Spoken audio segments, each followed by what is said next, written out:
Good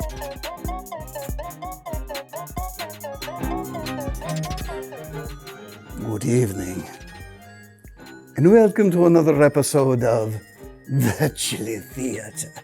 In tonight's episode, we experience the thrill of being trapped in a mountain cabin with two old people rambling on and on about things we neither understand, but do we even care? Sounds a little bit like my relationship with my producer. Now, if you'll excuse me, he's invited me to dine with him. I understand we're having something called tater tot casserole.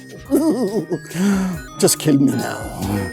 But don't worry yourself. Please enjoy the show.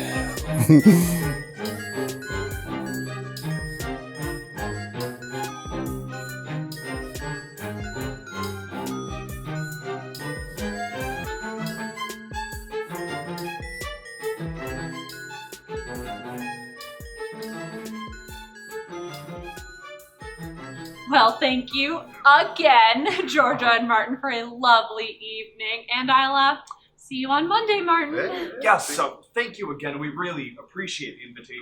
Oh, it was nothing. Our pleasure, really. We're just so glad we could finally have you over and spend some time with you away from the university setting, here in our humble abode, our homey little home. Martin's been mentioning it for ages, but time just got away from us. Oh, yes, we understand how that goes. No explanations are necessary. Well, better be going. Oh, and I hope you enjoyed the hot dish. It was Martin's father's recipe. Yes. He always had a special place in his heart for tater tots.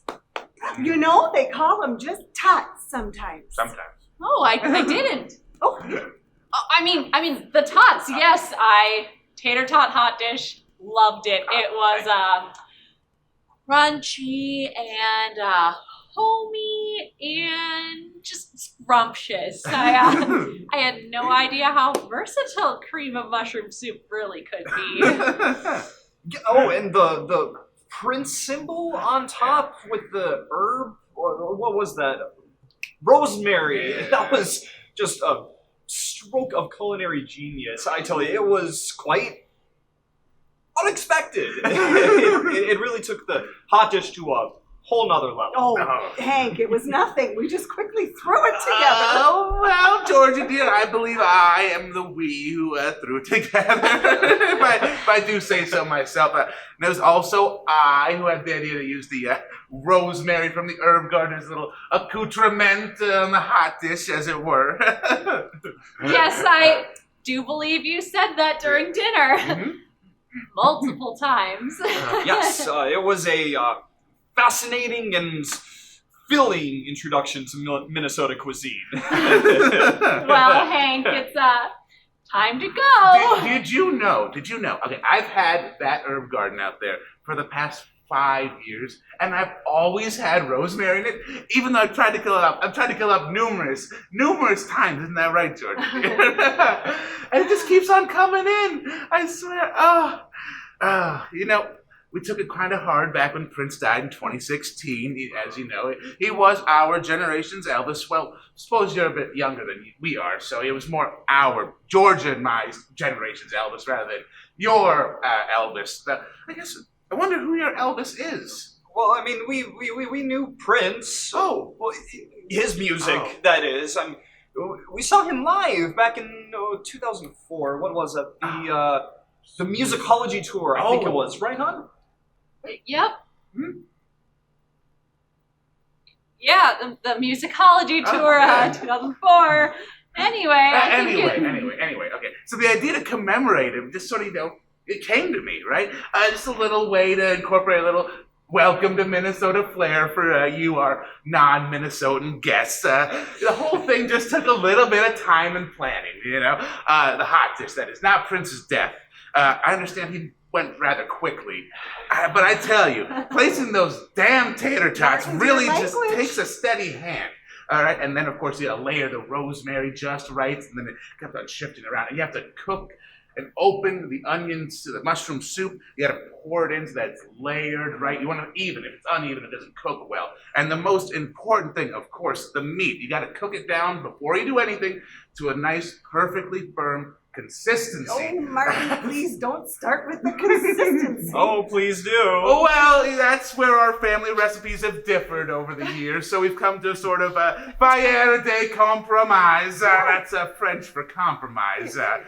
Well, Georgia, dear, I don't think we want our guests thinking that we didn't put time and effort into this, the first visit into our lovely little home. Oh, we would never think that. Oh, maybe we would. Oh. Well, of course, Martin, we wouldn't want our guests thinking their visit wasn't worth all the pomp and circumstance available to us. I was only joking. Yeah, he was only joking. You were only joking.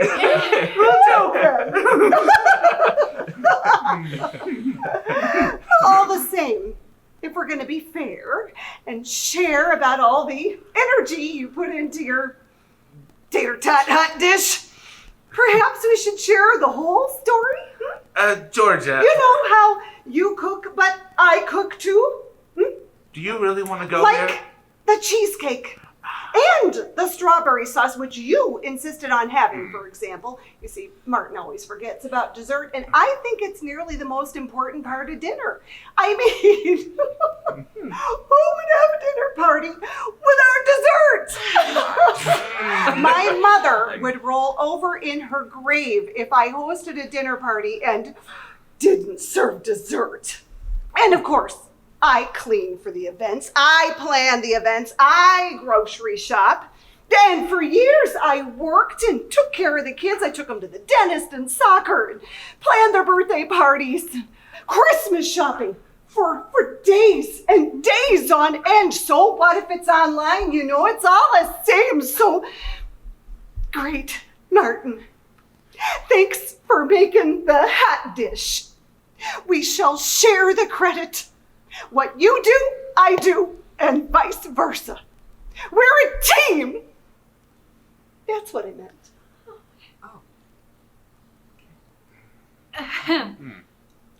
Oh, what a lovely moon mural. Oh. Yes, Georgia. Thank you. I hear you, and I appreciate you. But perhaps we could not have it out in front of our guests. But anyways, it really was nothing. Thank you both for coming to our lovely little humble home. Built in 1904, actually, with original woodwork. I actually had the inspiration to paint La Lune Murale back in the summer of, 80? Oh, you know, your home it's lovely and beautiful and, sure, humble. Humble. You know, Hank and I were really starting to get the hang of how things go around here. Yes, I'd say we are. So, you know, no explanations are necessary. We completely understand. Well, we think we understand, that is. Oh. Well, sometimes some of these Minnesota customs are a little tricky. Oh. For example, we've been here 11 months. Oh. We've been to 4 churches, 8 bars, every hockey game, and yet this is the first actual dinner invitation we received to somebody's actual home. Oh. We couldn't understand it. We thought maybe we were smelly or something. You are too funny. Funny are you. Maybe you can teach Martin. Nikki, I do hope your first year went well and that you find Minnesota, agreeable. It's French for agreeable. It's actually the same word, funny enough. But it can be a challenge, attracting and keeping qualified candidates, it's... Oh, yeah, no, thank you for asking. The first year, it went wonderfully. I mean, great students, great colleagues, of course. And, it was good to get the first year under my belt. Oh. But, I think it might be time to, Well, we are finding it a little difficult to get to know people beyond the sort of, oh, hey, how are you doing sort of conversations. But don't get me wrong, everyone we've met is nice. And just super nice. Quite nice. Extremely nice. Okay, they get it. Minnesotans are known to be nice all over the world. Aren't we, Georgia, dear? Oh, yes. Some of the nicest people in Minnesota live right here. Well, I'm not necessarily right here in this house. But right next door, in fact. Oh. All year round, too. Well, except when they're up north. You mean in Canada? Oh God, no, not Canada. Though it is looking better every single day. Oh, for cute, Hank. You are too much. Oh, no. What Martin means to say is that Minnesota folks go up to the lake or up north. Did she just call me cute? Well, anyways, we should probably go up north. Martin, aren't these two just so young and fresh and blossoming and full of promise? Their whole entire lives still ahead of them. Oh, what I would do. Georgia, let's not mourn that which is long past. Do you have a cabin up north, Georgia? Oh, you betcha. Sure do. Share with all my family, all 12 of us. 4.3 bug-infested, fish-filled family fun weekends a year. Could be worse. I've been going up to the cabin since I was a boy. I tell you, every weekend, except when the Twinkies were in town. And were any good, obviously. You know, we won the series in, was it 87 and 91? But, you know, you couldn't pay me to watch them this last year. Couldn't pay me. You know, going out fishing, catching a walleye, catfish, scraping the scales off them, cutting their heads off, gutting them under the full moon. Actually, that was the inspiration for my mural over here. As you can see... Fire! What? Where? There! We were gonna have a bonfire tonight, Martin, under the moon. Oh, my Lord, I've got stuff for s'mores. How did we forget about that? You know, I can't imagine how that happened, Georgia, dear. I can't imagine. Well, you know, we really can't stay. You know, I have to get home and finish grading. And Hank has to let the chicken out. Oh, yes. The chicken? Yeah. And if we stay any longer, then we'll have to collect the eggs too. Oh, man. So, thank you again. I tell you, fresh chicken eggs, there's nothing quite like it. Thank you so much. Thank you. This really was quite a learning experience. Absolutely. Okay. Goodbye. Goodbye. Don't move. What? You forgot your tater tot doggy bags. I'll be right back. Don't move. Okay, well, we got on the subject of chickens. So my father had a chicken back when I was 5. His name, Mr. Clucks. Great head chicken. Friend of Mr.